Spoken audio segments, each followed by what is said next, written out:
ఢిల్లీ పీఠానికి దగ్గరదారిగా భావించే ఉత్తరప్రదేశ్లో రాజకీయం వేడెక్కింది. ప్రధాని నరేంద్ర మోదీని గద్దె దింపడమే లక్ష్యంగా సమాజ్వాదీ పార్టీతో జతకట్టిన బీఎస్పీ సార్వత్రిక సమరానికి సై అంటోంది.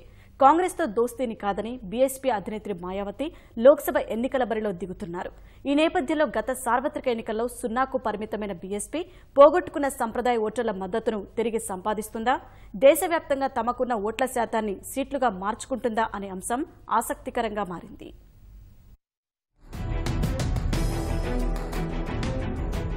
2019 సార్వత్రిక ఎన్నికలు మాయావతి నేతృత్వంలోని బహుజన సమాజ్ పార్టీకి కీలకంగా మారాయి. 2009 లోక్సభ ఎన్నికల్లో 21 స్థానాల్లో జయకేతనం ఎగురవేసిన బీఎస్పీ 2014లో మాత్రం ఓట్ల వేటలో వెనుకబడి 0కు పరిమితమైంది. దేశవ్యాప్తంగా 4.2% ఓటర్ల మద్దతు సంపాదించి అత్యధిక ఓట్లను సాధించిన పార్టీల జాబితాలో భాజపా, కాంగ్రెస్ తర్వాత 3వ స్థానంలో నిలిచినా లోక్సభలో మాత్రం బీఎస్పీ అడుగు పెట్టలేకపోయింది. 2014లో దేశవ్యాప్తంగా నమో ప్రభంజనం కొనసాగిన వేళ ఉత్తరప్రదేశ్లోని 80 స్థానాలకు గాను 71 స్థానాలలో కాషాయ పార్టీ విజయ ఢంకా మోగించింది. ఎస్పీ, బీఎస్పీలను ఆదరించే ఓబీసీ, ఎస్సీలను తమ వైపు తిప్పుకోవడంలో విజయం సాధించిన కమలం పార్టీ హిందుత్వవాదంతో సంప్రదాయక ఓటు బ్యాంకైన అగ్రవర్ణాలే కాకుండా బీసీలు, ఎస్సీలను ఆకర్షించి జయకేతనం ఎగురవేసింది. ఓట్ల శాతాన్ని సీట్లుగా మార్చడంలో విఫలమైన బీఎస్పీ 0కు పరిమితమైంది.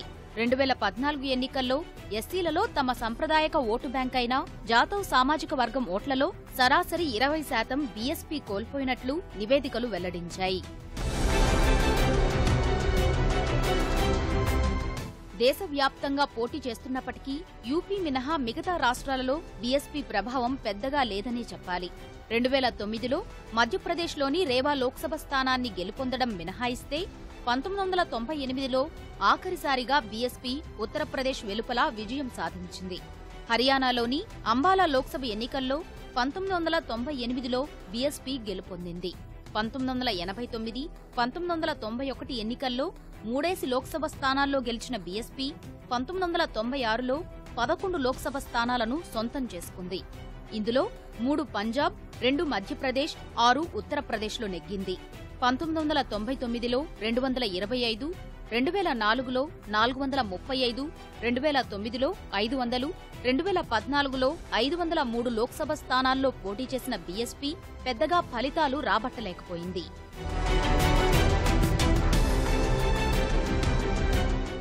యూపీని మినహాయిస్తే 14 రాష్ట్రాల్లో 90% మంది బీఎస్పీ అభ్యర్థులు డిపాజిట్లు కోల్పోయారు.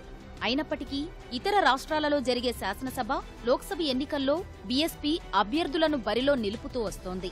వైఫల్యాలను ఎదుర్కొంటున్నా బీఎస్పీ పోటీ చేయడానికి వెనకున్న ప్రధాన కారణం పోటీ చేయని పక్షంలో ఓట్ల శాతాన్ని కోల్పోయి జాతీయ పార్టీ హోదాను కోల్పోతామని ఆ పార్టీ భావించడమేనని విశ్లేషకులు పేర్కొంటున్నారు.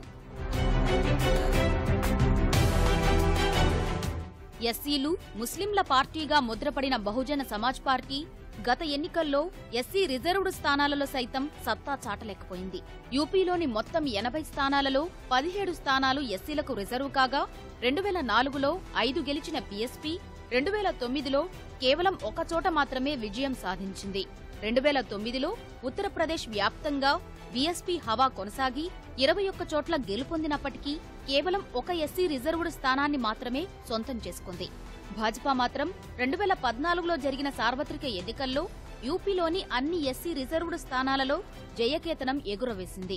ఎస్సీ రిజర్వ్డ్ స్థానాలలో అభ్యర్థుల మధ్య ఎస్సీల ఓట్లు చీలడమే దీనికి ప్రధాన కారణమంటున్న రాజకీయ విశ్లేషకులు మిగిలిన అగ్రవర్ణాలు, ఓబీసీల మద్దతున్నవారే విజేతలుగా నిలుస్తారని విశ్లేషిస్తున్నారు. బీఎస్పీ వ్యవస్థాపకులు కాంచీరాం తర్వాత పార్టీ పగ్గాలు చేపట్టిన మాయావతి ఎస్సీలు, ముస్లింలలో వెనుకబడిన వర్గాల ప్రజలతో పాటు అగ్రవర్ణాలను సైతం ఆకర్షించి 2007లో యూపీ పీఠాన్ని అధిష్ఠించారు. 2014, 2017లో అదే ఫార్ములా పునరావృతం చేయడంలో విఫలమైన ఆమె ప్రతికూల ఫలితాలను ఎదుర్కొన్నారు. ఇదే సమయంలో యూపీ శాసనసభలోనూ ఏనుగు జోరు క్రమంగా దిగజారుతూ వచ్చింది. 2007లో 30.4% ఓట్లతో 206 సీట్లను సాధించి అధికార పగ్గాలు చేపట్టిన బీఎస్పీ 2017లో 22.4%తో 19 సీట్లకే పరిమితమైంది. ఈ నేపథ్యంలో యూపీలో భాజపా ప్రభంజనాన్ని దృష్టిలో ఉంచుకున్న బీఎస్పీ సమాజ్వాదీ పార్టీతో కలిసి సార్వత్రిక సమరంలో బరిలోకి దిగుతోంది. ప్రధాని నరేంద్ర మోదీని గద్దెదించడానికి ఎస్పీ బీఎస్పీల పొత్తు సరిపోతుందంటున్న మాయావతి కాంగ్రెస్తో ఏ రాష్ట్రంలోనూ పొత్తు లేదని స్పష్టం చేశారు. ఈ నేపథ్యంలో సార్వత్రిక పోరులో సత్తాచాటి బీఎస్పీ మరోసారి పునర్వైభవాన్ని సాధిస్తుందా అనే విషయం మరికొద్ది రోజుల్లో తేలనుంది.